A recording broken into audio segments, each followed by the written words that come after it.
Merhabalar, kanalıma, videoma hoş geldiniz.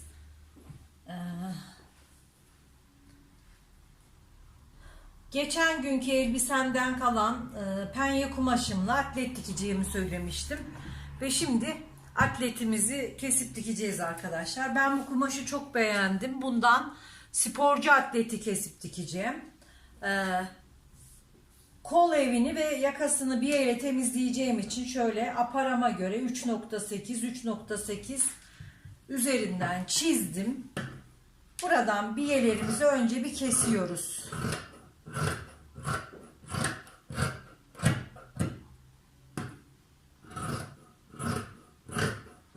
Evet. Öncelikle biyelerimi ayırıyorum.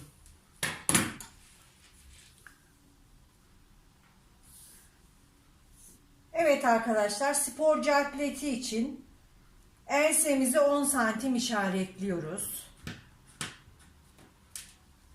Omzumu ise 7 santimden işaretliyorum. Arka yaka düşüklüğünü 3 santimden işaretliyorum.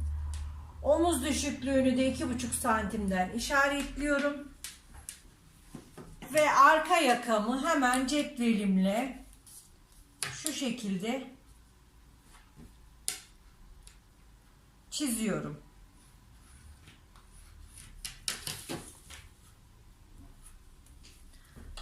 Omzumuzu da çizelim.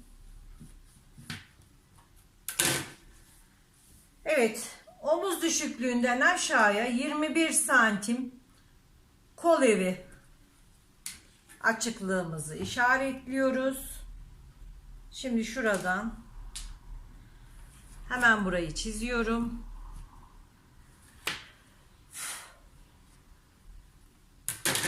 Atletimin boyunu yapmak istediğim ölçüde, yani şöyle 70 santimden işaretliyorum.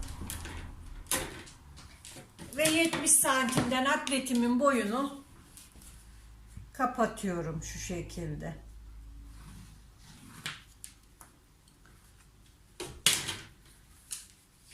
Omuz başından aşağıya 44 santim ön ve arka uzunluk çizgisini atıyorum.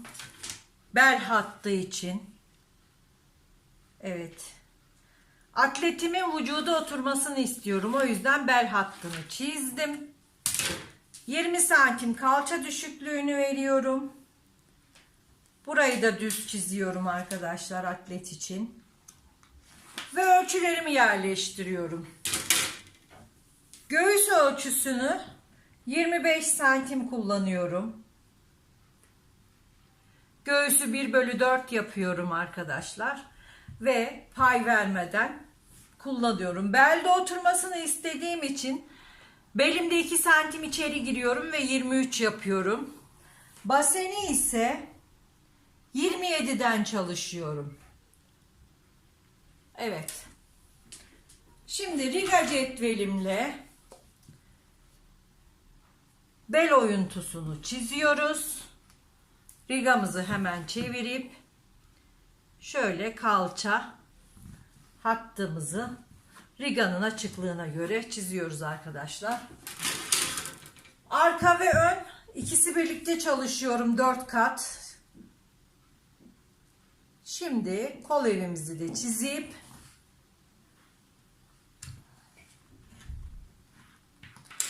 benim kumaşım esnek, penye, açılan bir kumaş arkadaşlar. Dikiş payı vermeden keseceğim ben. Tam vücuduma otursun istiyorum. Şöyle çizginin dışından kesiyorum. Siz isterseniz dikiş payı verebilirsiniz.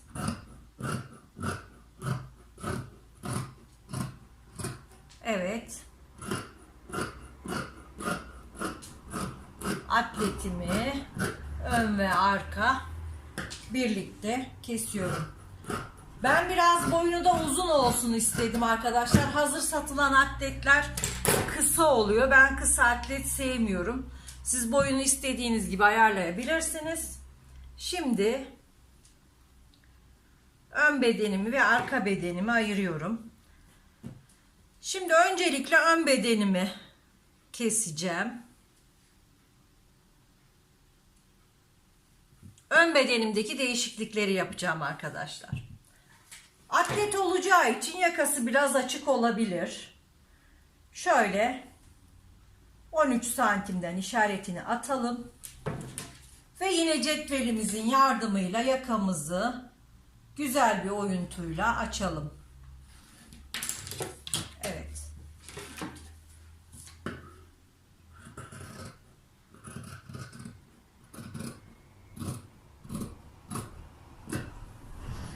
Yakamızı açtık. Ön omuzdan 1 santim düşmemizi yapalım.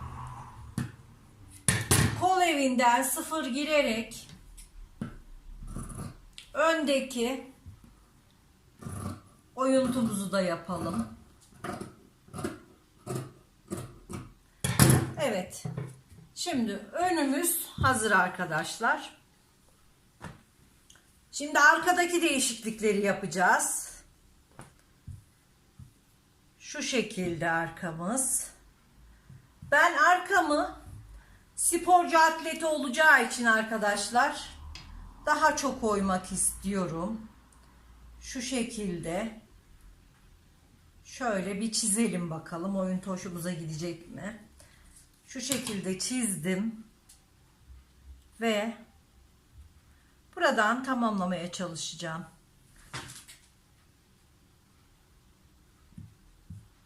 Siz istediğiniz açıklıkta yapabilirsiniz. Bana göre bu oyuntu güzel. Hatta biraz daha şöyle alabiliriz. Pratik olarak. Evet. Gördüğünüz gibi. Arka yakamızı da biraz şöyle açalım. Sporcu atletimizi pratik bir şekilde kestik arkadaşlar. Gördüğünüz gibi. Arka bedenimi alta seriyorum.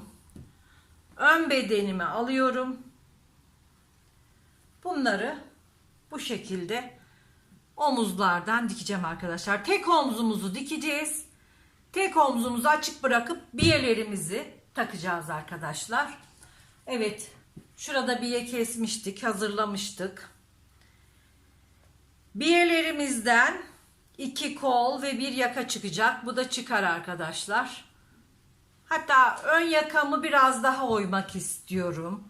Şu ön yakamı atlet olduğu için biraz daha oyayım. Daha açık olsun istedim. Şu şekilde. Şöyle 1-2 santim daha aşağıdan oyalım. Biraz açık olsun. Siz dediğim gibi istediğiniz açıklıkta yapabilirsiniz. Bana biraz kapalı geldi gözüme. Evet, şimdi daha iyi gözüküyor. Evet arkadaşlar, şimdi omzumu çekiyorum. Tek omzumu kapatıp biyelerimizi birlikte takıyoruz.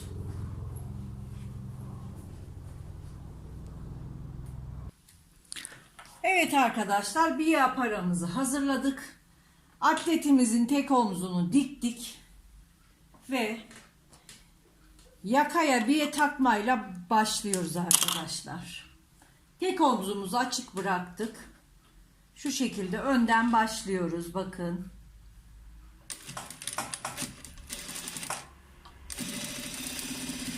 Bakın, normal düz dikiş diker gibi. Biye aparatının rahatlığı.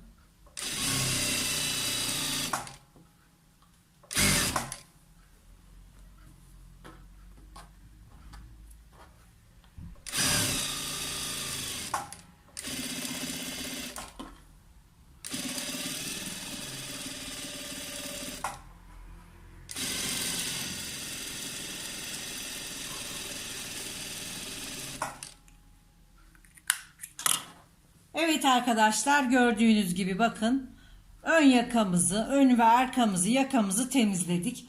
Omzumuzun dikili olan kol evini de biye aparatıyla temizleyeceğiz.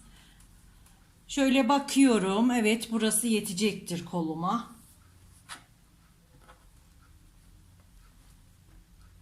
Evet. Şurayı düzeltiyoruz.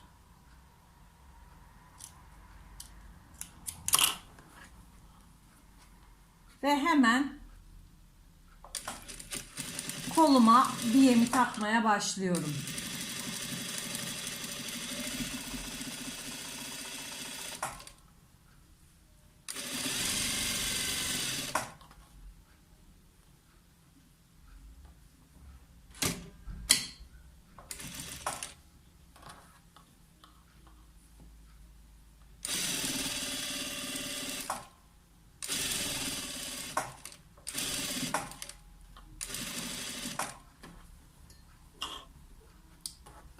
Biyemizin de rahat gelmesi gerekiyor arkadaşlar. Kontrol ediyoruz.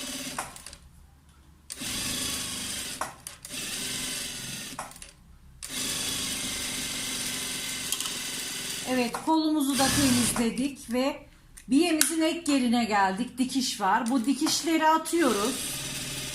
Bakın, dikiş geldiği yerde biraz yardımcı oluyoruz. Ayağı kaldırıp çekiyoruz. Şöyle, orası kalın olduğu için dikiş olan yer, elimizde yardımcı olmamız gerekiyor. Orayı atmamız gerekiyor.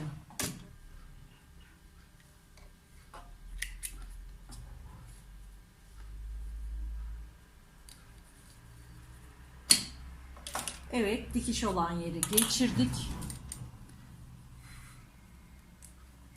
Haliyle iğneden ipimiz çıktı. İpimizi takıyoruz.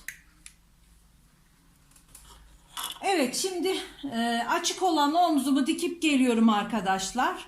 Omzumu diktikten sonra diğer kol evimin de biyesini takacağım.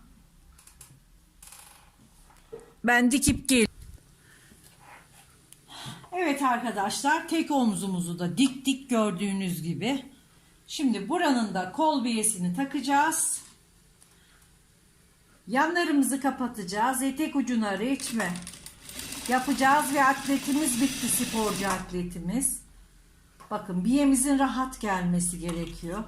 Şu overlock iplerin de temizlenmesi gerekiyor. Makasımız takılıyor.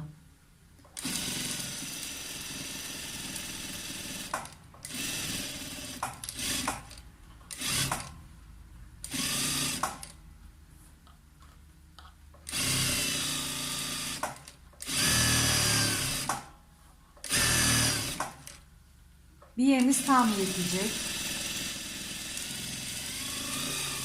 Gördüğünüz gibi.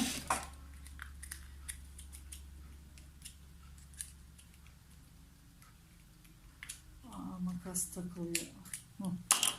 Evet. Şimdi atletimizin yanlarını dikeceğiz. Ve atletimiz bitecek arkadaşlar.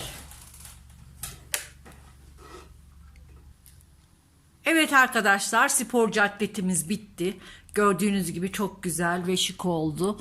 Böyle önden görünümü. Şöyle de arkadan görünümü oldu arkadaşlar. Evet, bizim atletimiz biraz büyük beden oldu. 44-46, hatta 50 bedene kadar giyilebilir. Siz istediğiniz ölçüde dikebilirsiniz arkadaşlar. Sağlıkla kalın. Hoşça kalın.